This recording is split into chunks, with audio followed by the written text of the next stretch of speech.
વિદેશ આયાત થનારા કપાસને વેરામુક્ત કરવાના નિર્ણયને પરત ખેંચવામાં આવે આ બાબતે કલેક્ટર કચેરી નવીન કલેક્ટર કચેરી ખાતે આવેદનપત્ર આપી અને રજૂઆત કરવામાં આવી છે। વિદેશથી આયાત થનારા કપાસના તમામ પ્રકારના વેરામુક્ત કરવામાં આવે તેવી માંગ સાથે આમ આદમી પાર્ટી દ્વારા RSCને આવેદનપત્ર આપી અને રજૂઆત કરવામાં આવી છે।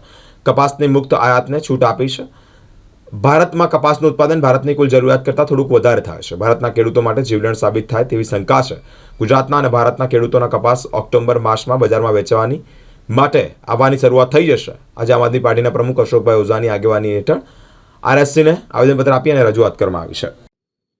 આજે ભારત દેશની અંદર જે ખેડૂત મહેનત કરી અને કપાસની ઉપજ પેદા કરે છે તે ખરેખર ભારત દેશની અંદર જરૂરિયાત કરતાં 25% કપાસ વધારે જ પાકતું હોય છે અને તેના જ કારણે ખેડૂતોને તેનો પૂરતો ભાવ મળી શકતો નથી।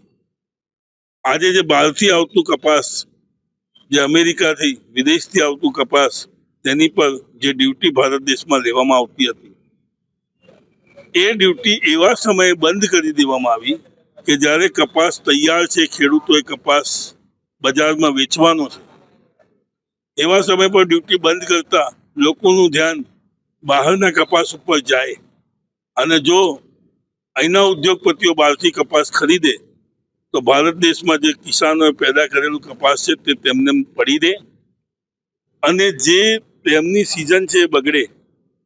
આજે પડી રહેલ કપાસ મફતના ભાવે વેચવાનો વારો આવે તો સરકાર હર હંમેશ લોકો માટે, ખેડૂતો માટે જે વચનો આપે છે એ પૂરું ન કરતા વિદેશોને ફાયદો થાય તેવા કાર્યો કરી રહી છે। આજે ખેડૂતો જેની પર પોતાનું ઘર, પોતાના સંતાનો, લગ્ન પ્રસંગ, આરોગ્ય દરેક વસ્તુ એમનું નિર્ભર હોય, એમની રોજીરોટી છીનવાઈ જાય તેવા પ્રયત્નો છે સરકારના। સરકાર હંમેશા એવા કાર્યો કેમ કરે છે કે કિસાનોને આત્મહત્યા કરવા પર મજબૂર થવું પડે।